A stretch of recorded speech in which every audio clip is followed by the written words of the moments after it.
Dalam bisnis selalu ada aja yang konsumen yang tidak puas, terus komplain. Komplainnya zaman sekarang konsumen tuh kan juga punya kontrol ke media ya, ke sosial media. Mereka posting di sana sini, gitu kan. Nggak selalu mereka selalu benar. Kadang-kadang itu atau seringkali itu brand yang benar. Jadi komplain itu komplain yang tidak berdasar gitu ya.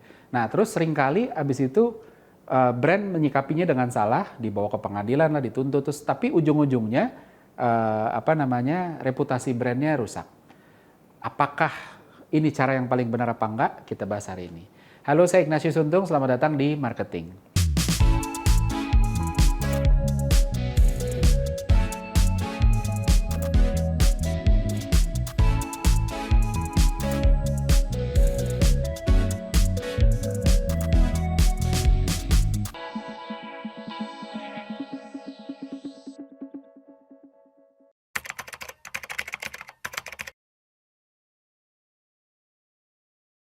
Ya, jadi kalau kita lihat ya berita-berita, ada aja lah ya orang-orang yang dikit-dikit komplain, entah itu karena usernya, atau bisa aja bukan memang tabiat orangnya, tapi memang kebetulan experience-nya nggak begitu bagus, atau kebetulan apa gitu ya. Atau justru malah sebenarnya salah paham aja, sebenarnya brand tidak salah, tapi user yang tidak membaca term and condition misalnya secara lengkap, terus habis itu dia menyalahkan. Terus habis itu ngomong deh ke sosial media dan lain sebagainya. Kalau kita benar, kadang-kadang kita kepancing juga. Banyak brand yang kepancing. Oh kita nggak salah, kenapa diomongin di sosial media segala macam. Kasusnya banyak. Dulu kita tahu ada Koin Prita gitu ya. Terus habis itu ada satu apartemen, dulu klien saya ini. Ada satu apartemen di Jakarta Timur, atau Jakarta Pusat ya, perbatasan Jakarta Timur, Jakarta Pusat. Terus waktu itu ada satu komika yang komplain, terus habis itu bikin video di YouTube bahwa wah ini apartemen ini segala macam. Menariknya adalah di dua kejadian tadi brand tidak menang gitu. Artinya menang di pengadilan mungkin, tapi di market tidak menang. Terus ada satu kasus yang legendaris gitu ya. Itu ada satu airline di Amerika. Dia ini ceritanya menarik. Jadi ada satu bandnya bukan band terkenal ya, band mungkin ya band kelas level kota lah ya, yang tahu ya cuma orang-orang di kota itu. Traveling naik airline ini. Terus habis itu dia terbang gitu kan, terus lagi nunggu boarding, orangnya udah naik, udah boarding, lagi nunggu bagasi dimasukin, segala macam ya, kargonya masuk. Dia ngeliat, itu ada gitar saya dilempar-lempar, masukin ke bagasinya dilempar gitu ya. Nah terus dia udah kayak, waduh kok gitar dilempar begitu gitu ya. Nah terus habis itu begitu turun, dia ambil bagasinya, ditemukan bahwa bener gitarnya patah. Terus dia minta ganti gitu kan, oh saya minta ganti nih, kok masa gitar saya patah ke sini. Terus si airline dengan alasan kenapa nggak ditempel ini dan segala macam alasan, nggak mau ganti pokoknya. Nah si konsumennya karena nggak puas, yang dilakukan adalah apa? Karena dia pemusik, dia bikin video klip, dia bikin video musik ngomongin bahwa si airline ini mematahkan gitar. Jadi depannya itu nama airline, break guitars gitu ya. Terus habis itu dijadiin video klip dan viral di YouTube. Kenapa hal ini bisa terjadi? Yang pertama sebenarnya dari sisi brand, itu seringkali brand melihat satu fakta hitam putih aja gitu. Oh kita bener, jadi kita harus fight gitu ya. Kalau kita salah, oh ya udah minta maaf kan gitu ya, hitam putih. Yang kedua adalah ego, dan kita harus ingat ego. Wah bahwa saya bener, egonya keluar. Kita harus ingat bahwa ego itu selalu spontan. Dan biasanya ego itu dekat sama emosi. Ego itu didorong oleh emosi gitu ya. Nah begitu nanti emosinya udah turun, baru bisa mulai mikir ya, nantinya baru nyesel, iya saya kenapa reaksinya begitu ya. Tapi itu tadi ketika gue udah keluar, merasa benar, ya udah lawan aja. Dia bisa merusak brand kita nih. Padahal kalau diributin, malah bisa jadi lebih rusak gitu dibanding didiemin aja atau diambil cara lain yang tidak perlu ribut-ribut lah ya. Nah tapi itu tadi karena ini ego gitu ya dan spontan, ya sudah logiknya belum naik, emosinya lagi mendominasi, fight aja. Begitu emosinya mulai turun, logisnya mulai naik, akhirnya baru mulai bisa mikir lebih jernih. Terus habis itu aduh tapi gimana, udah keburu maju, udah terlanjur basah. Yang tidak dilihat oleh brand itu adalah bahwa kita harus lihat psikologi sosialnya, psikologi konsumennya, bahwa pertama manusia itu semua dilahirkan dengan suara hati. Kita punya tendensi untuk menolong yang susah. Lihatlah dimanapun di Indonesia ya, mobil nabrak motor, itu motor yang selalu benar seolah-olah. Padahal belum tentu motor yang benar, bisa aja biasanya malah motor yang salah. Motong main asal motong dan sebagainya. Ada sentimen marginal gitu ya, untuk ngebela yang lemah. Program dasar kita yaitu tadi, wah ini lemah jadi kita harus tolong gitu ya.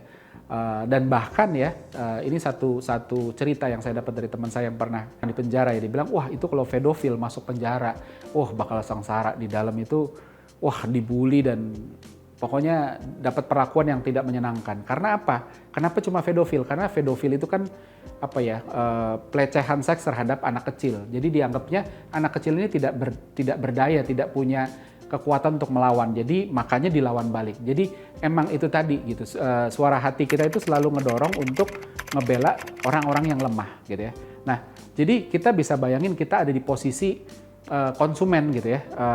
Terus habis itu kita ngelihat bahwa kalau konsumen lawan brand, konsumen lawan perusahaan, kemungkinan besar adalah konsumen yang lebih butuh ditolong ketimbang perusahaan. Makanya orang akan lebih fight ke sana. Logik yang kita juga perlu ngerti adalah orang juga selalu berpikir kalau saya belain yang kuat, kalau yang kuat benar nggak ada masalah. Tapi kalau yang kuat ternyata salah, saya malu gitu loh. Apalagi orang rame-rame ngebelain yang lemah gitu ya. Kalau yang lemah habis itu salah, oh ya udah gitu kan, rame-rame ini kok gitu kan. Lagian saya cuma bantuin yang lemah gitu. Tapi kalau yang kuat itu berbahaya sekali. Terus habis itu kedua, kita juga harus sadar psikologi sosialnya adalah orang cenderung untuk ikut-ikutan. Kita juga lihat di Indonesia itu ketika orang diteriakin maling, tiba-tiba rame-rame ikut ngegebukin tanpa nanya, kamu maling bukan? Malingnya apa segala macam, nggak ada. Karena kita melihat sosial itu sebagai navigasi. Kita pilih restoran yang rame, kenapa? Oh kalau orang-orang ke sana kemungkinan dia enak gitu ya. Masa iya orang rame-rame salah sih? Kayaknya enggak deh gitu kan. Kita kalau mau belanja online juga lihat review. Padahal yang review orang-orang yang nggak kita kenal. Tapi itu tadi, bahkan yang nggak kita kenal pun kita melihat masa orang-orang ini salah sih gitu ya. Jadi logikanya pun kita berpikir bahwa oh saya bisa ngelihat benar salah dari banyakan yang mana nih yang ngebela gitu kan. Dan kalau salah pun salahnya nggak sendirian. Terus selanjutnya ada konsep namanya illusory truth effect. Illusory truth effect ini adalah kebohongan, teori tentang bahwa kebohongan ketika diulang-ulang itu jadi kebenaran. Apalagi ketika banyak yang ngomong, apalagi terus-terusan. Logika kita bermain, masa iya kalau bohong segitu banyak orang sih yang ngomongin, dan teknik ini yang banyak dipakai oleh politikus untuk bangun image, untuk nyerang lawan, diulang-ulang aja terus sampai orang percaya, padahal itu bohong. Nah dalam kasus konsumen sama brand, modalnya cukup untuk viral, yaitu marginal sentiment tadi. Ada konsumen yang berhadapan dengan brand, perusahaan yang kuat gitu ya, dan ini seolah-olah dizolimi gitu kan. Jadi ya sudah cukup kuat, cukup punya modal yang cukup untuk jadi viral. Ketika dia viral, illusory truth effect-nya berjalan gitu ya. Banyak yang ngomongin, banyak yang share gitu. Terus ditambah lagi ada psikologi digital, psikologi konsumen secara digital. Ada yang namanya digital alter ID. Orang ketika di online itu berbeda karakternya. Orang merasa saya terbebas dari tanggung jawab. That's why makanya share aja dulu, dipanas-panasin kalau perlu gitu ya. Ada berita apa, di-share terus ditambahin panas-panasin. Wah emang nih nggak bener dan sebagainya. Toh nggak ketahuan ini siapa yang posting gitu ya. Orang mikirnya gitu. Padahal ada jejak digitalnya gitu. Tapi orang nggak kepikir ke sana dan ini yang bikin viral. Alter ID ini tuh habis itu yang kemana-mana. Dan makanya banyak kasus yang ngejelek-jelekin pejabat, ngejelek-jelekin orang dan lain sebagainya itu ujung-ujungnya berakhir di penjara. Tapi yang belum kejadian, belum dapat giliran ketangkep itu ya masih jalan terus dan akhirnya menciptakan illusory truth effect ini tadi. Kita juga harus ngerti bahwa kita nggak bisa berpikir bahwa oh nggak apa-apa kita fight aja, kalau kita benar berani karena benar gitu, takut karena salah udah fight aja terus. Nggak bisa berpikir begitu. Kita nggak bisa berpikir bahwa kebenaran akan terungkap gitu. Betul kebenaran akan terungkap pada akhirnya gitu, tapi masalahnya kapan? Jangan sampai kebenarannya bahwa kalau kita sebagai pemilik brand, oh kita benar, jangan takut. Mau dibully orang satu negara pun nggak apa-apa, kita benar, nanti orang akan tahu. Masalahnya adalah kalau ketahuannya bahwa kita benar setelah brand kita mati, nggak ada gunanya gitu loh. That's why makanya, dan bahkan belum mati pun brandnya udah keburu babak belur, udah keburu kelar gitu ya. Jadi kita juga nggak bisa naif bahwa berpikir bahwa orang-orang pada akhirnya akan ikutin perkembangannya dan tahu bahwa kita itu nggak salah sebagai brand, ini yang salah konsumennya gitu ya. Jadi itu sesuatu yang amat sangat naif dan banyak yang akan tahu pas persepsi netizen. Ya persepsi netizen ini kan penting ya, dan orang berpikir bahwa ini adalah sesuatu yang harus kita dianggap sama mereka benar dan mulai mau jokin brandnya gitu ya. Tapi tetap aja gitu ya akan bahaya gitu loh. Nah ditambah lagi ya ini lagi nih. Buat teman-teman marketing hati-hati, with all due respect kepada teman-teman legal, biasanya kalau udah ada kasus begini, legal itu boleh masuk tapi hanya untuk kasih saran, tapi tidak untuk memutuskan. Nah kasus keributan antara brand dan dan penggunanya itu biasanya ketika legal udah masuk, yang legal itu mindsetnya hitam putih. Kalau pengacara itu kan ngomongnya tanpa bukti nggak usah ngomong. Makanya begitu ada bukti langsung masuk, logikanya dengan bukti harusnya menang. Sayangnya nggak begitu di bisnis dan nggak begitu di marketing. Kalau di bisnis, di marketing, prinsip pertama yang harus kita pegang, perception is reality. Nggak penting fakta. Kalau dihukum, yes, fakta itu penting. Tapi kalau di bisnis, di marketing gitu, persepsi itu adalah realitas gitu. Bahwa ada orang berpersepsi gitu, itu realitanya. Dan itu yang akan dilihat sama orang. Saya udah pernah cerita tentang Pepsi Challenge, di mana orang ketika tanpa persepsi, ketika nggak lihat brand, orang memilih Pepsi gitu ya di blind testnya. Tapi ketika ditunjukin brandnya, persepsinya bahwa Coca-Cola itu lebih enak dari Pepsi membuat Coca-Cola unggul kalau di blind test Coca-Cola kalah, begitu dibuka mereknya Coca-Cola unggul karena persepsi mulai bermain. Kalau kita ada satu studi juga, kalau kita makan makanan terkenal gitu ya di restoran terkenal dan kita udah tahu bahwa ini restoran terkenal, begitu dicobain gitu ya, itu sebenarnya otak kita sudah mensugesti gitu ya. Jadi di scan otaknya terus dilihat bahwa ternyata sebelum disuap otaknya udah mensugesti bahwa ini enak gitu. Jadi bahkan ketika makanannya biasa-biasa aja dia udah ke katrol sedikit gitu. Nah, terus kita juga harus ada yang namanya Pratfall effect. Pratfall effect ini adalah konsep bahwa kejujuran itu lebih penting dari kesempurnaan. Jadi ketika brand salah, ya sudah ngaku aja salah daripada menghindar, nanti juga dimaafin kok gitu ya. Nah, walaupun habis itu terus ada orang-orang brand yang mikir, iya tapi kan itu kan kalau kita salah, ini situasinya kita beda, artinya kita nggak perlu ngaku salah dong.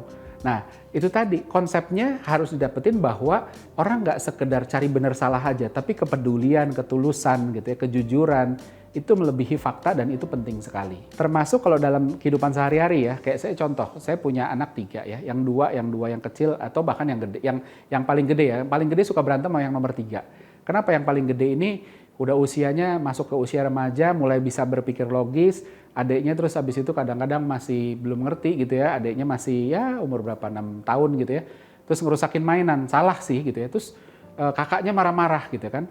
Nah, terus saya bilang gitu, kamu marah-marah seolah-olah mainan kamu tuh lebih penting dari adik kamu gitu loh. Kan enggak gitu. Nah, tapi itu tadi, ketika kita bermain hitam putih, kita jadi lupa mana yang lebih penting gitu kan. Kerjaan kantor juga sama. Kalau atasan ke bawahan itu semua hitam putih, bener ya sudah, salah ya dihajar gitu ya nggak bisa gitu. Jadi orang-orang yang berhasil di kantor, yang dapat respect adalah orang-orang yang punya wisdom. Dan wisdom itu adalah kemampuan untuk bisa mengalah bahkan ketika kita tahu kita benar. Karena ada yang lebih penting dari sekedar benar dan salah gitu ya. Menang atau kalah itu bukan masalah benar dan salah doang gitu. Hubungan sama pasangan juga sama. Coba kalau hitam putih terus akhirnya sulit untuk bertahan lama. Kalau bertahan lama pasti panen berantem terus gitu ya. Dan saling balas dendam, koleksi kesalahan untuk modal nyerang balik gitu ya. Nah, pertanyaan yang harus dipegang adalah mau menang di level apa? Di level battle atau di level war? Mau memenangkan pertempurannya atau memenangkan peperangannya? Terakhir ada konsep yang namanya reciprocity. Ini konsepnya manusia, bahwa manusia pada umumnya menganut prinsip reciprocity ini. Kalau lo baik, gue baik. Kalau lo jahat, gue jahat. Gitu kan. Kita selalu ngomong gitu, gue bisa lebih jahat gitu. Gue baik, jangan khawatir. Lo baik, gue akan lebih baik. Kalau lo jahat, gue akan lebih jahat kan gitu ya. Nah, tapi jangan salah tangkap juga. Jangan kita mikir, loh kita benar. Jadi kita bukan kita yang salah. Jadi kita harus maju gitu. Itu hati-hati juga. Justru reciprocity itu harus dibawa untuk berpikir siapa yang harus mulai duluan. Bahkan ketika kita benar, kalau kita tidak meminta perlakuan yang adil dari konsumen, menarik dengan mempermasalahkan mereka di pengadilan, akhirnya mereka jadi melihat bahwa ternyata kemarin gue yang salah, dia aja masih mau jaga hubungan kok dan lain sebagainya. Dan itu penting sekali. Jadi reciprocity itu penting sekali, tapi gimana caranya kita bisa ngebawa lebih dari itu? Gimana caranya sesuatu yang tidak baik buat kita, tapi kita tetap masih bisa nerima dan nyelesain secara baik. Itu yang akhirnya membawa brand lebih tinggi lagi. Jadi kesimpulannya harus gimana sih? Yang pertama adalah ketika ada konflik antara konsumen dengan brand, yang pertama sebisa mungkin jangan kedengeran rame-rame. Default pemikirnya adalah kalau ribut di luar, resikonya terlalu besar. Menang juga nggak akan bawa apa-apa, karena orang akan ngelihat bahwa wah brand ini ribut, kalah udah pasti babak belur. Walaupun ini urusan dagang gitu, tapi kita harus bisa mikir jauh. Menang hari ini tuh nggak penting. Kita menang satu kasus pengadilan sama konsumen, itu nggak penting gitu. Yang lebih penting adalah apakah kemenangan hari ini bikin kita menang dalam jangka panjang. Kalau iya, lakukan. Kalau enggak, jangan. Jadi lebih baik untuk kalah di pertempuran, tapi menang peperangannya dibanding kebalikannya gitu. Dan jangan lihat untung rugi hari ini aja. Begitu masalahnya membesar, risiko ruginya juga besar. Dan sebenarnya gini, kita lihat ya, nggak ada perusahaan yang tutup gara-gara minta maaf gitu. Asal jangan salah terus diulang-ulang terus ya. Jadi selesain baik-baik gitu ya. Kita juga suka mikir gitu, pembeli juga bukan cuma lo kok gitu kan, yang lain juga gitu. Tapi ketika itu dipertontonkan, maka semua pembeli akan mikir, gua nggak mau beli di dia gitu. Jadi hati-hati banget kalau prinsip-prinsip ini dipegang, maka sebenarnya kasus-kasus seperti Koin Prita, seperti si yang tadi airline tadi, seperti apartemen tadi yang saya ceritain harusnya nggak perlu terjadi. Jadi brand bisa tetap tumbuh, tetap bisa meminimize risiko. Seperti biasa, ini ada kuis untuk bahasan hari ini.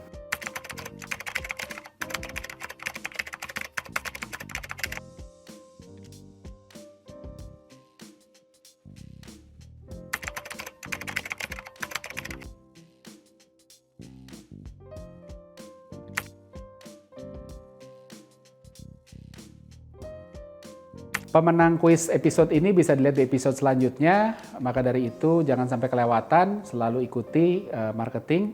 Saya Ignatius Untung, pamit undur diri.